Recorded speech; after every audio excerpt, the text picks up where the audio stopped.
13 WMAZ Morning starts now. Our cold front that packed quite the punch through the overnight now moving out, and we'll look ahead to a beautiful stretch of weather through the weekend. I'll have those details for you coming up. Plus, a Dodge County wreck kills 2 students, and now the high school is remembering them. The resources available as teachers and students mourn their losses. Plus, delays hitting one Georgia power plant reactor. What its start date now could be. And it's Friday. It's also time to celebrate the weekend, but your accomplishments as well. Let's celebrate you coming up in this half hour.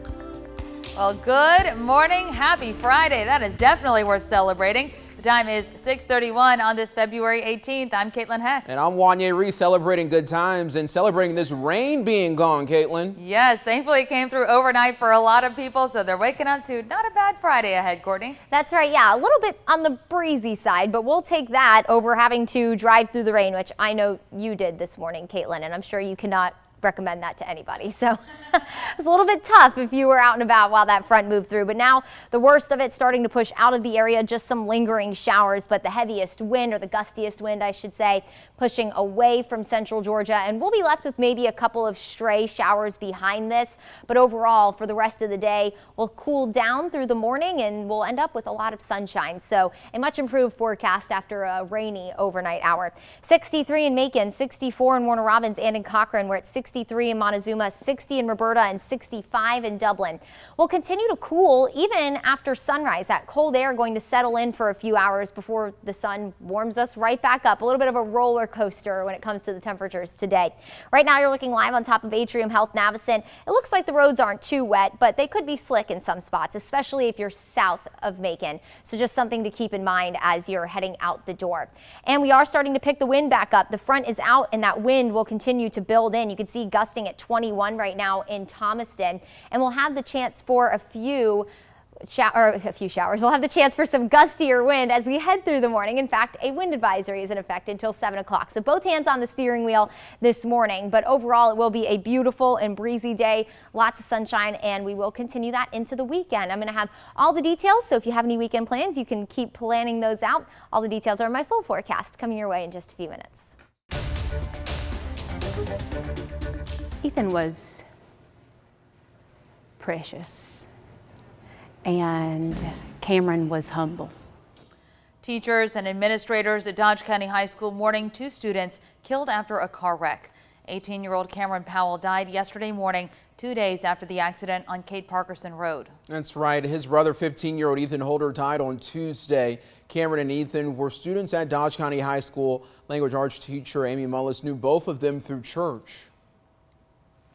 If you were in a situation where you just needed to exchange a smile with somebody, Ethan was willing to do that. And Cameron, you know, in spite of whatever may have been happening in his personal world or school world, or even in the world as we've known it for the past few years, he never let whatever that trouble was be at the forefront. He never sought for attention.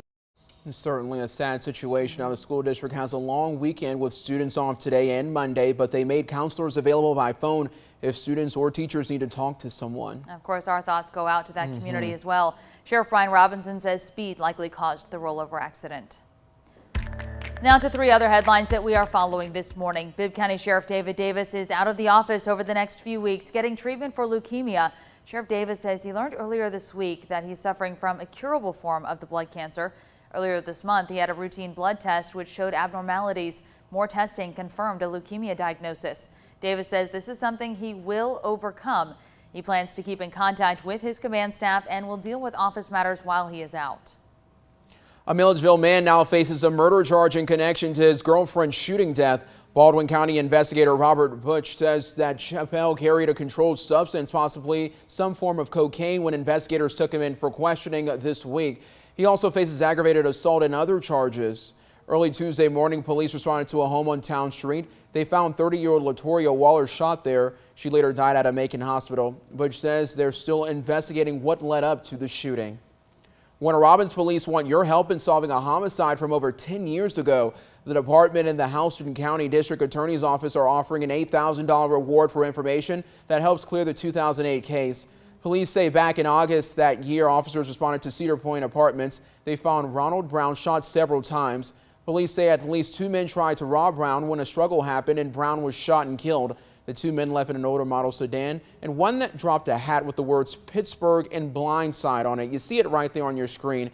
Anyone with information should call the Macon Regional Crime Stoppers. That number is 1-877-68-CRIME. That number again for you, it's 1-877-68-CRIME.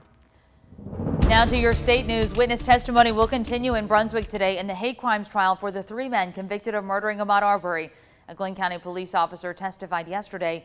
He says he told 2 of the defendants just days before the deadly February of 2020 shooting that the only thing there was evidence of was that Arbery trespassed at a home under construction. The officer said Arbery repeatedly entered the home but did not take anything. Defense attorneys say that the 3 men on trial did not chase and kill Arbery because of his race, but acted on suspicion that Arbery committed crimes in their neighborhood. The 3 defendants are accused of violating Arbery's civil rights and targeting him because he was black. They have pleaded not guilty. Well, it looks like you'll be waiting even longer until the newest nuclear reactor in Georgia's Plant Vogtle starts cranking out electricity. The company now says the 3rd reactor at the plant near Augusta might not begin generating electricity until as late as March 2023. That's about a 6-month delay. With overruns announced yesterday, the project could cost its owners nearly $30 billion. It was originally expected to cost about half that much. The House and County Commission chairman race now has a candidate from a familiar family in politics. Yesterday, Dan Perdue announced his intent to run for the position. He's the son of former Governor Sonny Perdue and cousin of former U.S. Senator David Perdue. Dan Perdue already holds the post 4 commission seat. He plans on resigning from his current seat to run for chairman. The job opens up at the end of this year when Tommy Stalnaker retires. Now, qualifying is from March the 7th to the 11th. Also stepping down this year, Post 2 Commissioner Jay Walker. House and County voters will fill both of those seats in November. Today is Arbor Day in the Peach State, but Macon got in the spirit early with crews planting a new type of cherry tree yesterday at Carolyn Creighton Park. It's called a Helen Taft cherry tree, named after the presidential spouse who started the Japanese tradition of flower watching in the U.S. It's a hybrid of the Taiwan cherry trees and the Yoshino cherry trees you see around Macon. And if that gets you ready for the Cherry Blossom Festival, good news, you won't have to wait too much longer. It kicks off in exactly 1 month on March the 18th. The time is now 6:38 a.m. I know Caitlin had a very rainy drive into work, but I was coming into work driving down Forsyth, and Bambi and about 4 or 5 of his cousins came running across the road. So I had to jam on brakes. It's already wet outside. I said, come on, Bambi. Why are you doing this? Bambi and his whole family were out there this morning, huh? Bambi, all his friends, his cousins, uncles, aunties. I'm like, why? what y'all doing up so early? It's bad when the whole all the cousins, aunts, uncles, everybody. Because if one runs, all of them do. I guess they were trying to get to the cookout. Lord have mercy. Oh my goodness. You know, since we all know that my fiance Dylan is a hunter, and I don't understand how the cycles of animals work in all hunting seasons and stuff, but you know, I've been seeing so many deer out on the road, and I was like, wait a second. I thought like this isn't the time of year that you usually see a lot of deer, but they're still out there. So stay on high alert, everybody, because y'all know how they act. It's like they see cars and they're like, that looks enticing. Run across the road. Yeah, I have, knock on wood, I don't have anything around me, but oh my goodness, do I never want to experience that kind of terror.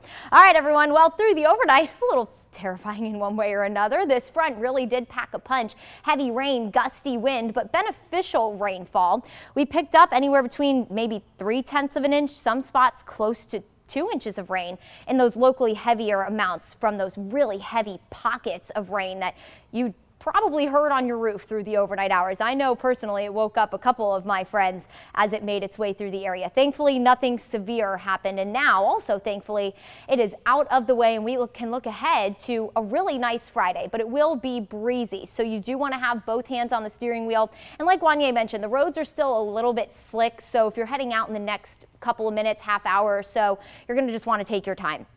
We do have a wind advisory in effect for all the counties highlighted in tan here until 7 o'clock this morning. So wind gusts upwards of 35 miles per hour will be possible. And even as we head through the day today, even though we won't have a wind advisory, it's still going to be breezy. Notice we could have wind gusts upwards of about 20 miles per hour through the afternoon, and we will stay breezy. It's going to take a while for that wind to calm down. We'll stay breezy even into Saturday. So tomorrow morning as you're waking up, it's going to feel colder out there. Right now you're looking live on top of the Fred Roberts building. A cloudy start, temperatures generally in the low to mid 60s. We actually technically already hit our high temperature today. We were in the upper 60s and low 70s through the overnight hours. We'll continue to cool for the next few hours. Temperatures will eventually go into the low 50s by the late morning, but then they'll rebound back near 60 through the afternoon. And the weekend looks great, low to mid 60s, lots of sunshine, cold morning. So if you have any weekend plans, including the Oyster Fest that's at Rigby's tomorrow at 4, it's going to be a wonderful day. No matter what your plans are, whether you're in Houston County, Lawrence County, Pulaski County, it's going to be beautiful. We'll be dry through the weekend and of course breezy today and tomorrow, but then unsettled forecast pattern returns next week, and temperatures will go back in the upper 70s by Tuesday and low 80s by next Thursday.